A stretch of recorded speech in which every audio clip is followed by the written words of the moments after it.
আসসালামু আলাইকুম। তো আশা করি সকলে অনেক অনেক ভালো আছেন। তো এই ভিডিওতে নবম পে স্কেলের খুবই গুরুত্বপূর্ণ কিছু আপডেট জানাবো। বলা চলে এটা সুসংবাদই বলা চলে। তো আপনারা অলরেডি কিছু বিষয় জেনে গিয়েছেন এবং কিছু বিষয় আপনাদের এখনও জানা হয়নি, এই বিষয়গুলো ক্লিয়ার করব। যেমন অর্থ উপদেষ্টা সহ প্রধান উপদেষ্টা কবে সময় দিয়েছেন পে কমিশনকে। পাশাপাশি এটাই হচ্ছে সবচেয়ে বড় একটা খবর। পাশাপাশি এ টু জেড আমরা এই ভিডিওতে মূলত আলোচনা করার চেষ্টা করব। তো আপনারা অলরেডি জেনে গিয়েছেন যে 26 27 অর্থ বছরের 1 জুলাই থেকে কিন্তু নবম পে স্কেল যেই সুপারিশটা সেটা পুরোপুরি কার্যকর হবে এবং পাশাপাশি এই রানিং অর্থাৎ 26 সালের 1 জানুয়ারি থেকে আংশিকভাবে কার্যকর করা হবে। এই বিষয়টা কিন্তু অলরেডি চূড়ান্ত হয়ে গিয়েছে এবং তারই পরিপ্রেক্ষিতে কিন্তু চলতি বাজেটে যে ব্যয়টা সেটা কিন্তু সংশোধিত বাজেটের ব্যয় প্রায় 22,000 কোটি টাকা বৃদ্ধি করা হয়েছে, সেটা জানুয়ারি মাসে আংশিকভাবে কার্যকর করার জন্য। এবং সেটা কত বৃদ্ধি পেয়েছে সকল কিছু আস্তে আস্তে আপনাদের জানানোর চেষ্টা করব।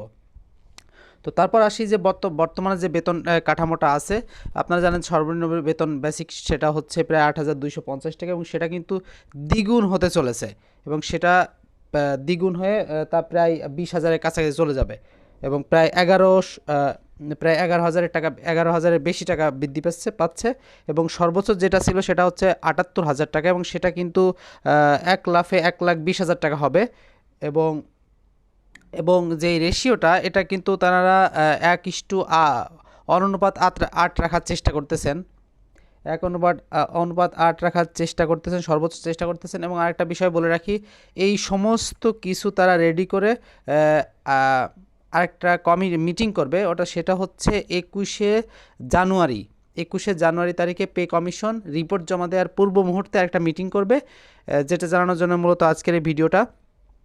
সকালের দিকে মিটিংটা করবে সকাল 10টা থেকে 12টা পর্যন্ত এবং তারা যেহেতু এটা অর্থ উপদেষ্টার কাছে জমা দেওয়া লাগবে, পাশাপাশি সেখানে উপস্থিত থাকবেন হচ্ছে প্রধান উপদেষ্টা।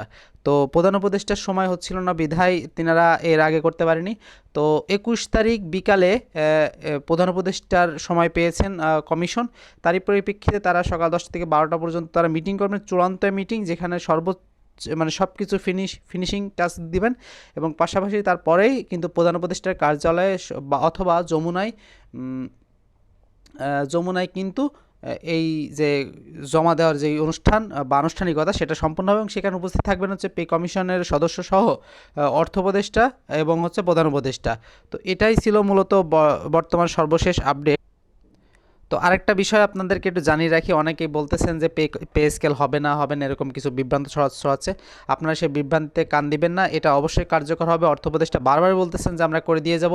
এবং পাশাপাশি আরেকটা বিষয় বলে রাখি যে এই যে সবচেয়ে বেশি সুবিধা ভোগ করবেন হচ্ছে নিম্ন এবং মধ্যম লেভেলের চাকরিজীবীরা, এবং অর্থাৎ তাদের বেতন প্রায় ডাবল হয়ে যাবে। যে স্কেলে আছে অর্থাৎ 11, 12, 10, 9 এদের বেতন প্রায় ডাবল হয়ে যাবে। বেসিকটা আমি অন্যান্য সুবিধা বাদ দিলাম, অন্যান্য সুবিধা তো সকলের জন্য সমান থাকবে। পাশাপাশি আর হচ্ছে যারা একদম উপরের গ্রেডে চতুর্থ, পঞ্চম, ষষ্ঠ এদের একটু মানে ভালোই বাড়বে আর কি, সেটা একটু কম হবে আর কি, ওদের তুলনায় একটু কম হবে। এটা অনুপাত 8 রাখার সিদ্ধান্ত হয়েছে এবং সুতরাং যেহেতু সরকারি চাকরিজীবীদের জন্য সবচেয়ে বড় একটা সুসংবাদ 10 বছর পরে এবং বর্তমান প্রেক্ষাপটে আসলে এটা হওয়ারই কথা। এটা একটা পে স্কেল সকলেরই দাবি, প্রত্যেকেরই দাবি। বর্তমান যে পরিমাণ দ্রব্যমূল্যের ঊর্ধ্বগতি, পাশাপাশি সকল কিছু বিবেচনা করে একটা পে স্কেল দরকার। তো আপনারা হতাশ হবেন না। আপনারা যেইভাবে আন্দোলন, যেটা সবসময় আমি বলে আসছি বা অন্যান্য নেতারা বলে আসছেন যে সবসময় আন্দোলন যে মাঠে আন্দোলন করে পাওয়া যায় এমনটাও না, মাঝে মধ্যে আলোচনার মাধ্যমে কিন্তু অনেক সমাধান করা যায়। তো যেহেতু সরকারের শেষ পর্যায়ে সরকারকে বেশি উত্ত্যক্ত করা যাবে না বা মাঠে আন্দোলন সেরকমভাবে করা যাবে না, আলোচনার মাধ্যমে সমাধান হবে। এবং অর্থ উপদেষ্টা কিন্তু বারবারই আন্তরিক এবং চাকরিজীবীদের পক্ষে বারবারই কথা বলেছেন।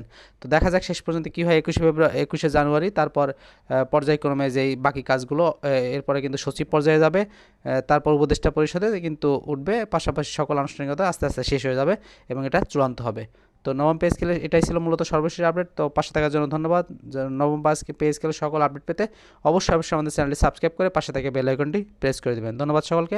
আসসালামু আলাইকুম।